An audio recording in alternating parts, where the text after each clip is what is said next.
Hey you guys, I hope everyone is doing well. So this video is a little bit different than my past videos. I just got the idea one day and it made sense. And so I said, let me just come and share this with everyone. So today my topic, what I'll be talking about, as you can see from the title, is 5 things I learned from my therapist. If you see me looking to the side, it's because I'm looking at my computer. I wrote the tips down.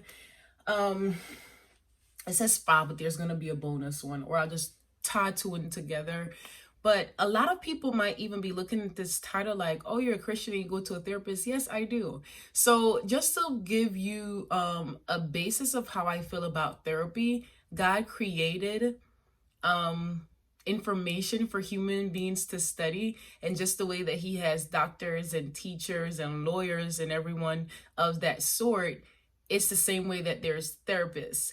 And so I think a lot of people have the misconception that if I have Jesus, I don't need anything or anybody else. And that's not true. God provided helpers for us. God provided people to be there with and for us throughout difficult times. It's just like if you run into a hard time legally and you need a lawyer, would you say, I don't need a lawyer, I have Jesus, right? And so just the way that I feel like God can use anyone else, God can use a therapist, and God has used my therapist. And so I'm going to share the 5 things that I learned from my therapist, and I really hope that it bless you. I hope that it helps you, and I hope if you were like on the fence about finding a therapist or going to therapy, that it'll maybe help you figure it out. Okay, so to get started, God bless you guys so much. And even though I'm talking about this, like, I'm still including God. God is the center of my life. So God is in everything that I do. So let me tell you guys how I ended up going to therapy. So I ended up in different situations of my life where I realized that, oh, my life is not as perfect as I thought it was. I didn't think that growing up, my childhood was challenging per se. I didn't think that it was out of the ordinary. I didn't think it needed any special attention. I was just like, whatever, my child was fine. But it's not until I realized that when I was put into different situations, I recognized that there were things that I experienced as a child, just like everyone else. It shaped how I respond to things, how I react to things in my adult life. And so I realized that I think I wanted to go see a therapist. What I did was I Googled Black therapists near me because I wanted a Black therapist. And guys, guess what? I'm Jamaican. My therapist specialized in Caribbean families. She's also Jamaican. She's an American-born Jamaican woman, and she's Black, and she's amazing, and I just love it. So there was like a difficult situation that I was going through in my life. When I started therapy, I was leaving this relationship, and y'all, my therapist, one day she had to talk to me like she was big sis. Like, girl, don't you see that this is not adding up? And we're finna talk about it today. And I literally felt like there were moments where God spoke to me through my therapist. Okay? So that was very key for me. I needed to know that my therapist was a Christian, is a Christian, and I needed to know that we could connect on a spiritual level, and I found that. So that's also another thing too. If you're a Christian, then you want to find a Christian-based therapist, because this is my belief. I'm a Christian, and everything that I do, it stems from the word, and that's how I live my life. And so I want someone who understands that. Let me get into the tip. Tip number 1. She taught me that they will always be okay without you. So when I was just going through different things and I was expressing it to her, and she kept saying, so why did you stay, or why did you do that? I would just be like, I wanted to help. And she said, okay, but did you think that they wouldn't be okay without you? And I'm just like, never thought about that. What do you mean? I want to help. I want to do what I want to do. She's like, no, but if you didn't do it, they would be okay. And so ever since then, I really started thinking that way. Like, if I am not able to help you do something, you will be okay. And even before then, kind of, sort of, I had this mentality that I love people, but God loved them way more than I do. And so even if I'm not there to take care of them, God is going to take care of his babies. That was a wake-up call. The next thing is, 2, it is okay to put you first. I didn't think that. I didn't believe that. I didn't know that. I always say, okay, what would Jesus do? How would Jesus react? If Jesus had this $5 and someone asked him for it, would he give it to them? I will give you my last. I will take my shirt off my back and give it to you if you know who I am as an individual. I just always believe in helping people. And so I always knew that I would be okay. I always knew that God would take care of me.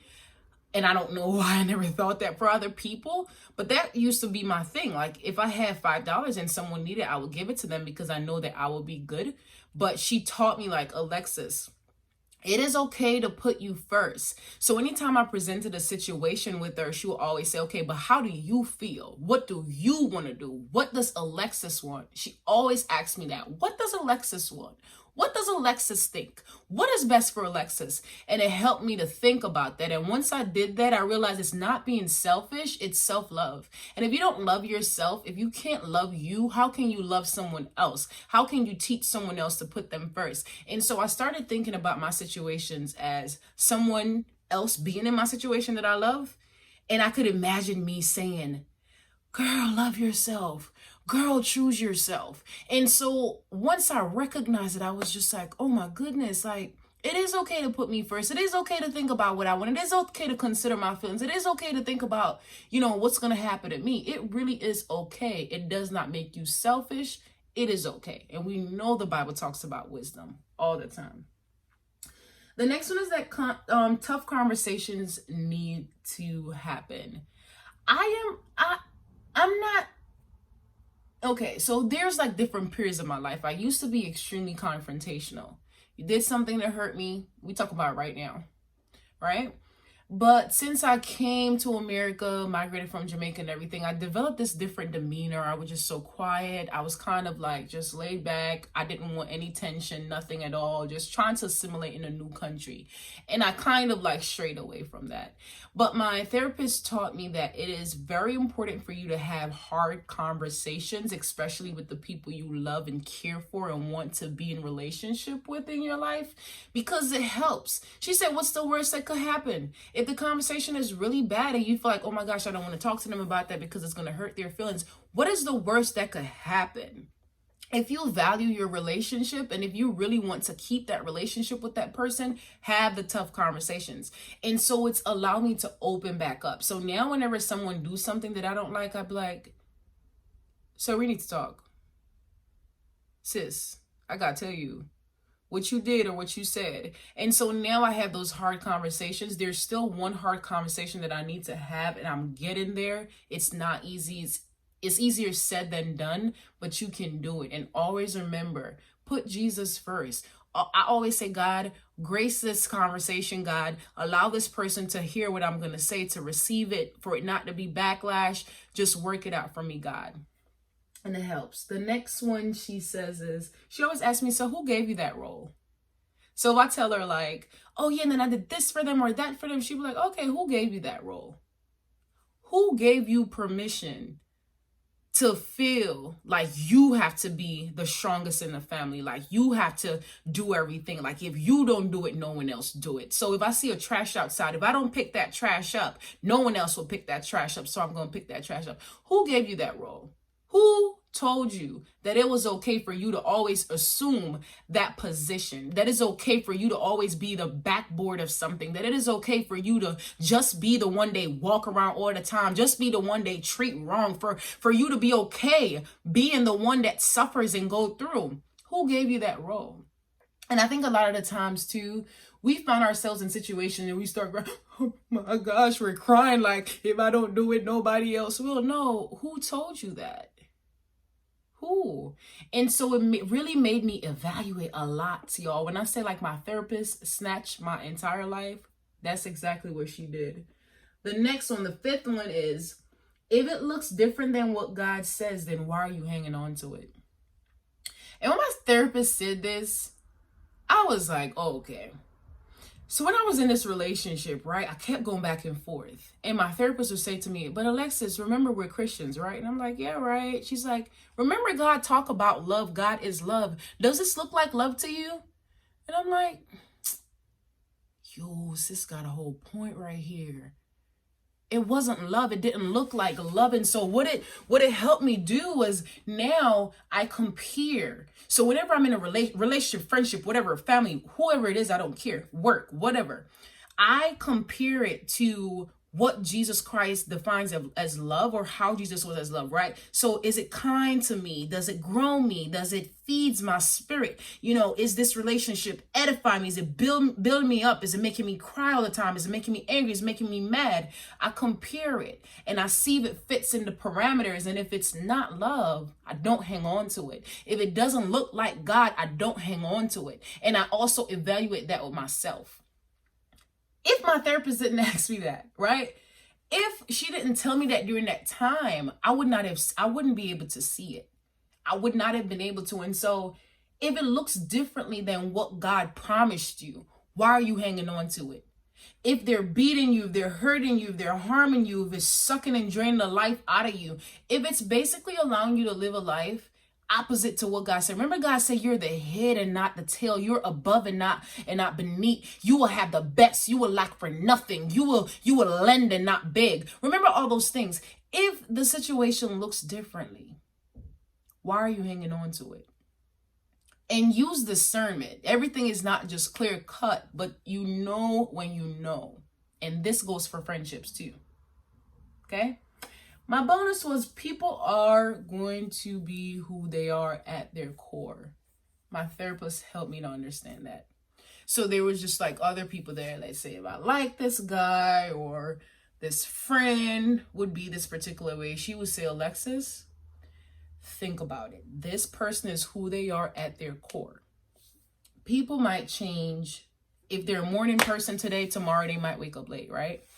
If they like sneakers today, tomorrow they might wear some Timbs. Something else. People might change different things about that, but who they are inside is who they are. Their attributes, their qualities is who they are. Yes, you can do a radical change. My God is big and he can do anything. But you have to decide what it is that you want to keep up with, what it is that you want to put up with. Are you going to endure? So she helped me think about it. She helped me think about, if this is this person at his core, if this is this person at her core, is it someone I'm willing to deal with? Is it someone I'm willing to love through it all? Is it someone I'm willing to go through it with? And it helped me to reevaluate a lot in my life.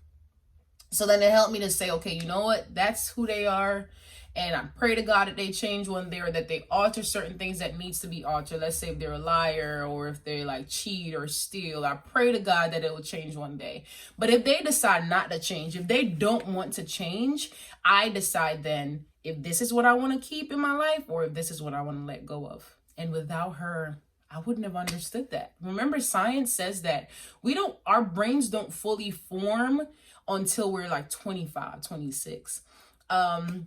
So there's some things that are still, there, but think about 25 years, you have some bona fide things about you that you're not changing or breaking based on what's been instilled in you. And so you just have to use it to the best of your ability. And that's why the word talks about discernment. I hope this helps someone. If you're thinking about therapy, I would say pray about it and then move, because I prayed about it. I did my research and I found the one that I just felt was the best fit. There were days where I looked across from her and I'm like, And when I walk out the door, I said, listen, I ain't coming back. Like, no, for real. But I went back because therapy is hard. Therapy is not easy. You're looking your issues in the face and you're saying, God, I am not the perfect being that I thought I was. There were days that I came back from therapy and I was crying like, God, what in the world? You mean to tell me that these things happen to me and this is how it's affected me today? And he kept saying, my daughter, keep going, because I am breaking the things that needs to be broken. I am changing the things that needs to be changed. I am revealing your flaws before you so they will never ever use it against you when you go to speak to my people. No one will ever be able to tell your story the way that you tell your story. So make sure you know your story better than anyone else know their story. I didn't think that would come out. But if you're praying about therapy, pray about it. Move if he says move. Just know that therapy is not bad. I want the black community especially, to get rid of the myth that therapy is just this bad thing. It's not bad. God created these people with the knowledge that they have. My best friend is a therapist, and her relationship with God is admirable. So God create these individuals, and he used them, he worked through them. So make sure you consider, God loves you. He'll always love you. I love you. Reach out to me if you have any questions, guys. Take care.